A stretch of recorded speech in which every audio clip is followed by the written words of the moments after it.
اور تمام معدنیات کو بنانے والا اور مادے کو بنانے والا وہ کون ہے؟ اللہ ہے۔ پھر ان چیزوں سے مختلف صورتیں اور مختلف شکلیں بنانا اللہ رب العزت نے یہ ہمیں بھی اختیار دیا ہے، وسائل دیے کہ آپ بناؤ۔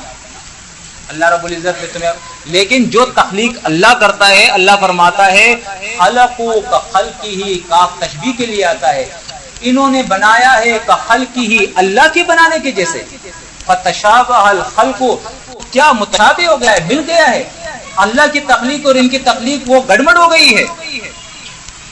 فتشابہ الخلق علیہم قل اللہ خالق کل شیء وہو الواحد القہار، ان سے کہو کہ ہر چیز کا بنانے والا کون ہے؟ اللہ ہے۔ یہ سورۃ الرعد کی آیت ہے، آیت نمبر 16 ہے۔ اور اس کے علاوہ کوئی سوال؟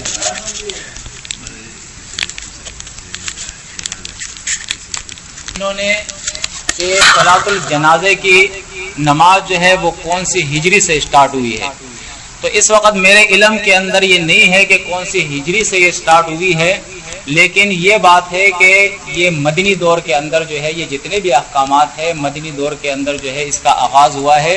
جب رسول اللہ صلی اللہ علیہ وسلم نے ہجرت کی ہے تو اس وقت اس کا آغاز ہوا ہے۔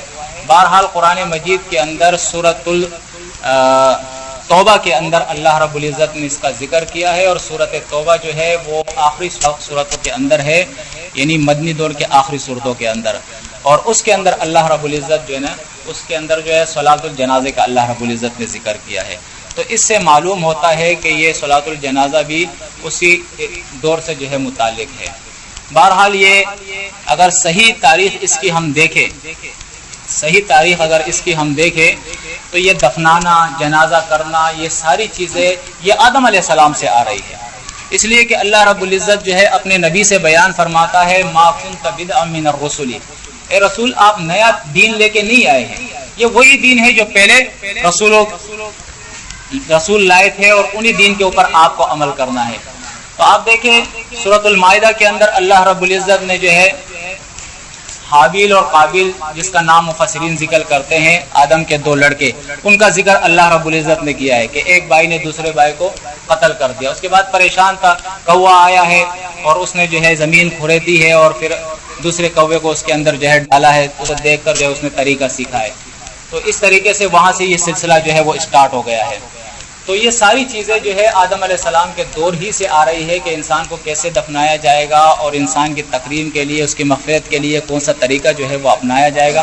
بہرحال کسی بھائی کے ذہن اور علم کے اندر اگر یہ بات بھی ہو کہ صلاۃ الجنازہ جو ہے اس کا آغاز کس ہجری سے ہوا ہے تو وہ کہہ سکتا ہے، تاکہ تمام ساتھیوں کے جو ہے علم کے اندر یہ بات بھی آ جائے۔ میرے علم کے اندر اس وقت یہ بات نہیں ہے کہ کون سی ہجری سے اس کا آغاز ہوا ہے۔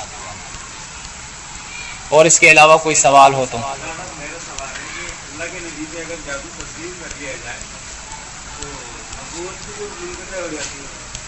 وہ ساری چیزیں کہ اگر نبی کو یہ معلوم نہیں ہے کہ اس نے کیا کہا ہے اور کیا دیکھا ہے اور کیا کھایا ہے اور کیا کیا ہے، یہ ساری چیزیں اگر اس کو معلوم نہیں تو اس وحی کا پھر کیا ہوگا جو اس کے اوپر ہوئی ہے، اس دین کا کیا ہوگا، اس کی نمازوں کا کیا ہوگا، اس کی تبلیغ کا کیا ہوگا، ساری چیزیں مشکوک ہو جائے گی الیاذ باللہ۔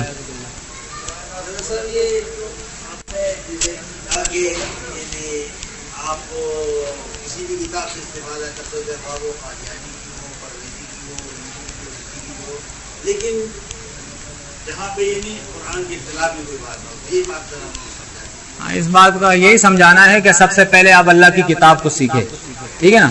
جب اللہ کی کتاب کی روشنی اور اس کی سمجھ اور اس کا علم آپ کے پاس ہوگا اور اس روشنی میں آپ دوسری کتابیں دیکھو گے تو پھر آپ گمراہ نہیں ہو سکتے ہو، ٹھیک ہے نا۔ لیکن اگر اس کتاب کا علم نہیں ہے اور آپ جو دوسری کتابوں کو دیکھ رہے ہو تو پھر گمراہی کے چانسز ہے بہت زیادہ۔ تو سب سے پہلے آپ اس کتاب کا مطالعہ کریں، اس کتاب کو سیکھیں، اس کتاب کے اندر غور و فکر کریں اور اس کتاب کو سیکھنے کے بعد اس کی روشنی میں پھر دوسری کتابوں سے استفادہ کریں۔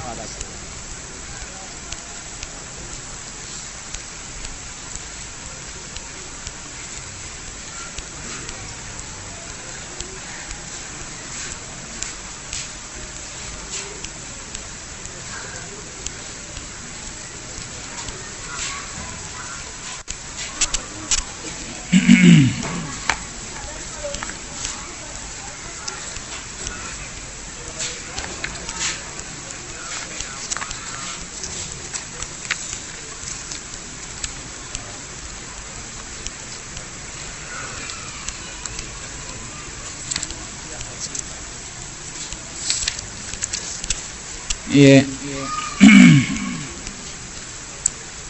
سورۃ مریم سے ایک آیت انہوں نے لکھی ہے، فَنَادَاهَا مِن تَحْتِهَا أَلَّا تَحْزَنِي قَدْ جَعَلَ رَبُّكِ تَحْتَكِ سَرِيًّا،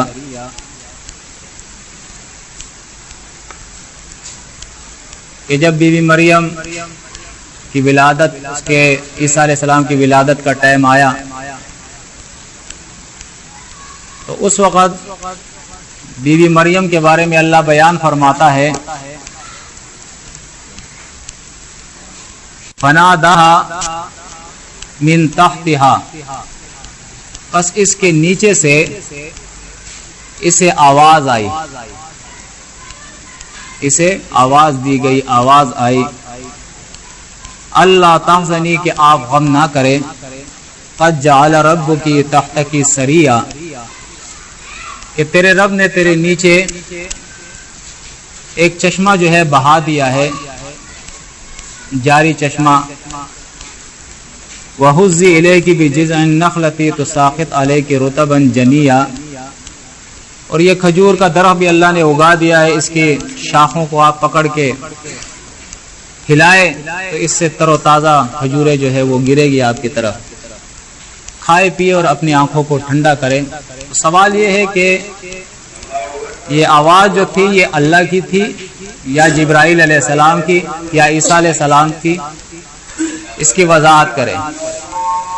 تو قرآن کے سیاق سے اگر ہم دیکھیں تو عیسیٰ علیہ السلام کی آواز تو نہیں تھی یہ، یا یہ آواز اللہ کی تھی یا جبریل علیہ السلام کی تھی، اللہ نے اس کی وضاحت نہیں کی ہے۔ فَنَادَاهَا مِن تَحْتِهَا، آواز دی اس کو اس کے نیچے سے۔ اب سوال یہ ہے کہ یہ آواز جس کی بھی تھی، اللہ کی تھی یا اس کے ملک کی تھی، حکم اللہ کا تھا، ٹھیک ہے نا۔ اب وہ آواز آئی ہے نیچے سے، ٹھیک ہے نا، تو نیچے سے مطلب ہے کہ ایک تو اوپر سے آواز آتی ہے، ایک نیچے سے یعنی زمین ہی کے اندر آواز ہوتی ہے، تو یہ زمینی آواز تھی، آسمان سے آواز نہیں آئی تھی، زمینی آواز تھی۔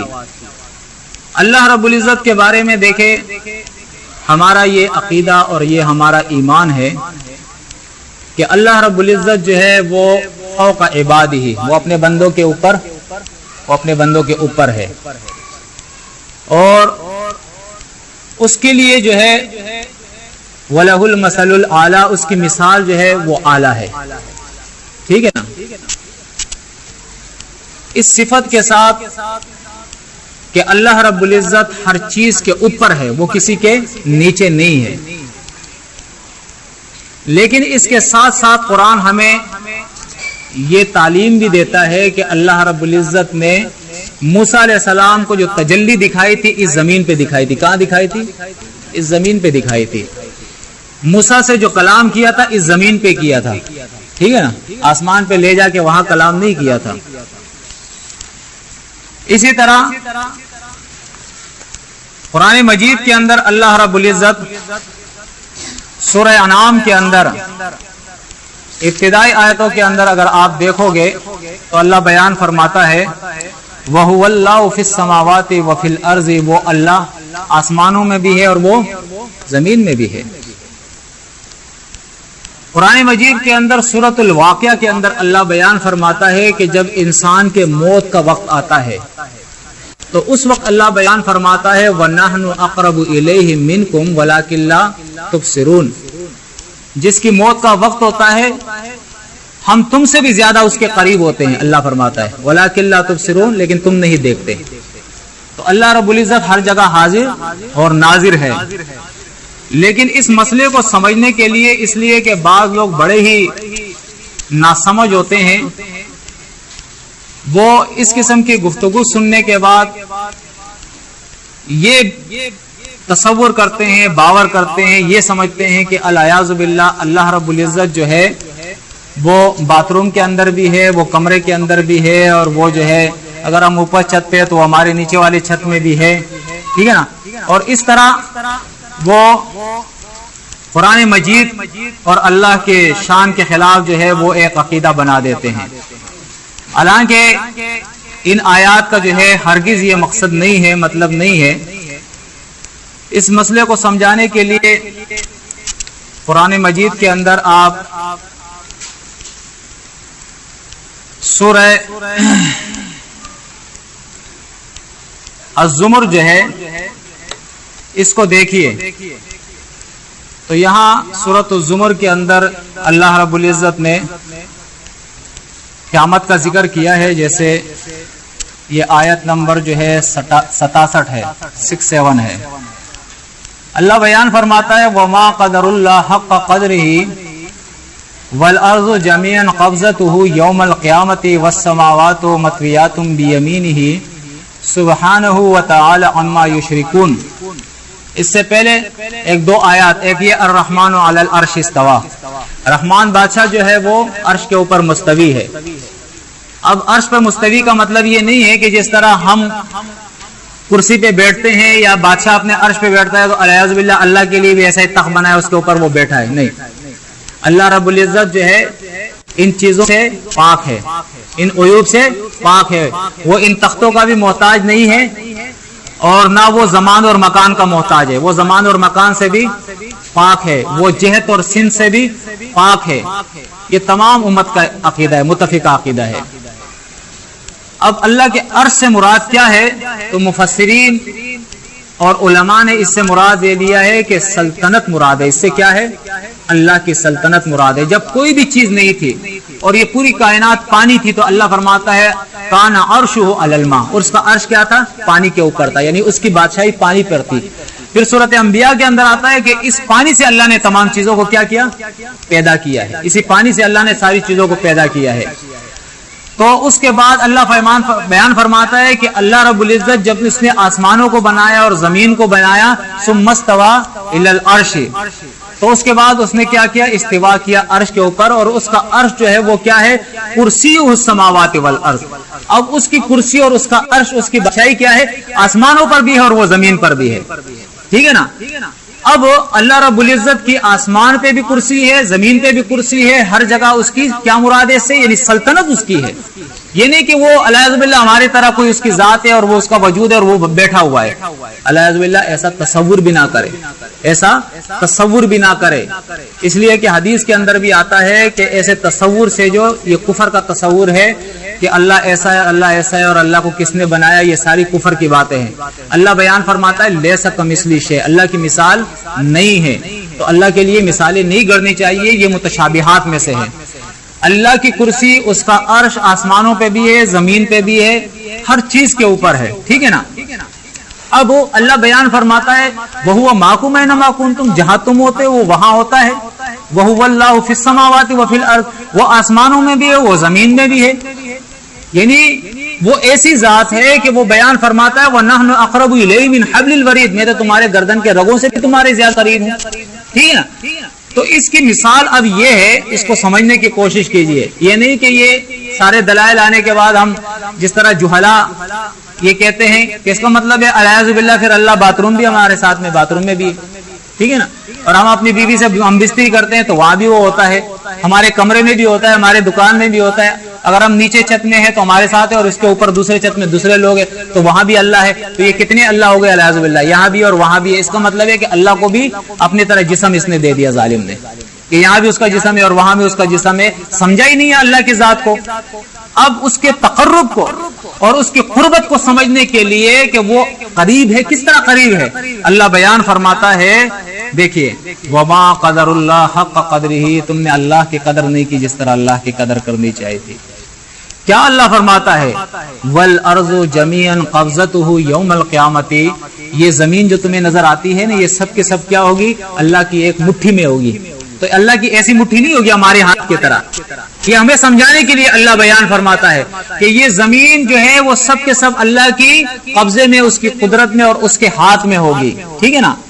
والسماوات مطویات بیمینہ، اور یہ آسمان جو تمہیں ساتھ نظر آ رہے ہیں، یہ سارے آسمان جس طرح کوئی اس طرح کاغذ لپیٹ کے جو ہے نا اس طرح لپیٹ کے اور اپنی مٹھی میں پکڑ لیتا ہے، تو اس طرح اللہ فرماتا ہے یہ آسمان جو ہے سارے لپیٹ کے ہم اپنے دائیں ہاتھ میں پکڑ لیں گے. یہ سارے آسمان کیا ہوں گے؟ اللہ کے دائیں ہاتھ میں ہوں گے. تو اب آپ بتاؤ اللہ قریب ہے لیکن کیسے قریب ہے؟ یہ آسمان اور زمین، یہ ہر چیز اس کی کیا ہے؟ مٹھی میں ہے. یہ اس کی مٹھی میں ہے. یہ نہیں الحمد للہ اس کو باتھ روم میں بھی گھساؤ اور اس کو کمروں میں بھی گھساؤ. اس کی قربت کا یہ ہرگز مطلب نہیں ہے. وہ ہماری طرح نہیں ہے. قربت کا مطلب ہے کہ یہ پوری کائنات ہر چیز اس کی مٹھی میں ہے. ٹھیک ہے نا. تو یہ کاغذ اگر میری مٹھی میں ہے تو میں قریب ہوں یا نہیں؟ تو قربت سے مراد یہ ہے. اب یہ دیکھیں یہ ساری چیزیں میری مٹھی میں ہے. تو اب میرا نیچے سے بھی آواز دے سکتا ہوں, اوپر سے بھی دے سکتا ہوں, دائیں سے بھی آواز دے سکتا ہوں, بائیں سے بھی دے سکتا ہوں, شمال سے بھی دے سکتا ہوں, جنوب سے بھی دے سکتا ہوں. اس لیے یہ ساری چیز تو میری مٹھی میں ہے نا. تو آپ حیران نہ ہو کہ کبھی آواز نیچے سے آ رہی ہے تو کبھی درخت سے آواز آ رہی ہے. یہ ساری چیزیں تو اس کی مٹھی میں ہے میرے بھائی. سمجھنے کی کوشش کیجیے. اقول قولی ھذا استغفر اللہ لی ولکم.